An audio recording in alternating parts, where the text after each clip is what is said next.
Hey, this will be a video chart on ticker symbol IFUS. We will take a look at the daily time frame. Before I get started, I'd like to note to please read my disclaimer.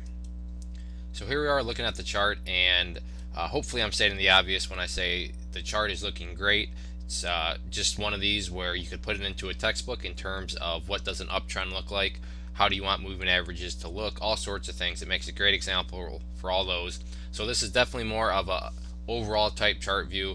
I'm not saying that this is some quick one-day thing or anything like that. This video will definitely cover it from the perspective of the overall chart and what you want to see continue to happen as time progresses into the future. However, even on that note, if you're day trading and you like volatility, big swings, you can see that the chart has had plenty of that the past few days.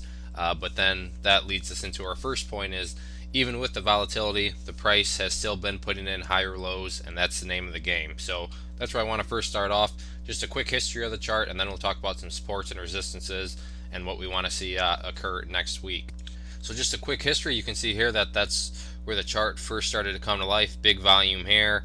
Then you can see the corresponding price action moved up, then went into a pretty big quiet period for a while. But the key thing here was it maintained its move, so higher lows, and then you can see again here bigger volume, started to put in new highs, then went through a little consolidation period here. Again, key point being put in higher lows. Again, volume came back in bigger again, and the price has now moved upwards and currently is putting in higher lows and actually held a very important level of support earlier this week. So what I wanted to drive home there though is the higher low part. You can't have an uptrend without higher lows, and that's exactly what's been going on. And that's also allowed the moving averages to form and spread out with these nice upward slopes to them. Nice separation between them. This here is the 10-day. We have the 20-day simple moving average here, and then the 50-day simple moving average, and you can see the 50-day has that very nice upward slope to it.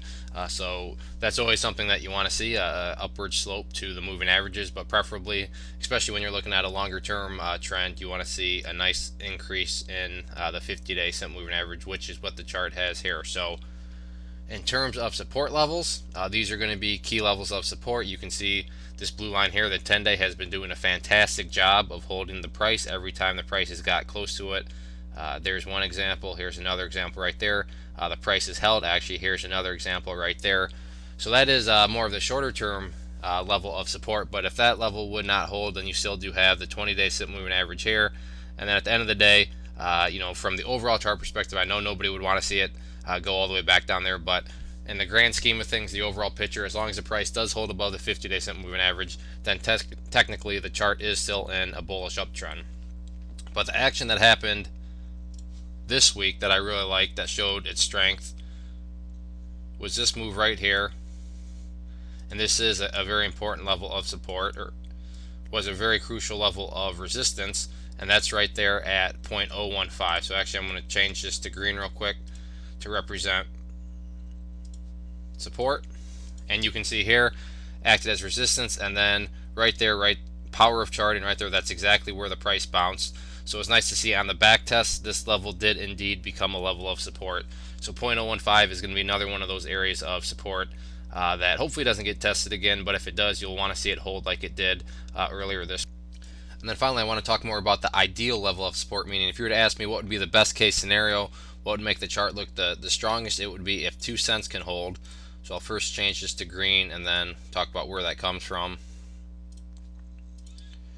But you can see here it acted as, let me pull that down a little bit more, make that a tad bit more accurate. There we go. You can see right there, got knocked down, so acted as resistance, but then when the price did close above it this next day here, price was able to close above it. Did drop below it intraday, but by the time the closing bell came around, was closed above it. Then you can see right here, acted as support again. So 0.02 is another level of support, but if the price were to drop below there and close below there, not the end of the world, because again, you have all these other support levels below you, but that would be a nice one if it can continue to hold going forward.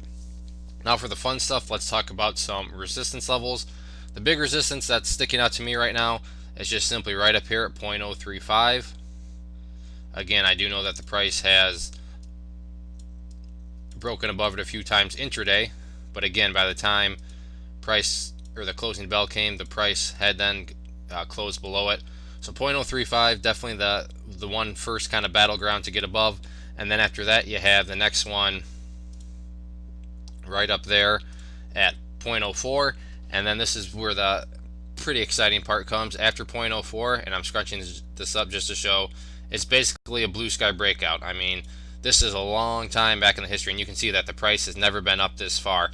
So, this whole move recently in and of itself is pretty bullish, because as you can see, looking back a long time into the chart's history, this has not happened. So again, lots of things going on with the chart, and this is something that hasn't happened in the chart's history in a long time. So it's good to see that this trend is formed, but more importantly is holding. It's one thing to get a couple of green candles, but when you get higher low after higher low, that's kind of differentiates itself from lots of the other charts that you'll see out there. So again, this was IFUS. Make sure you get it on your radars, and everybody have a good week.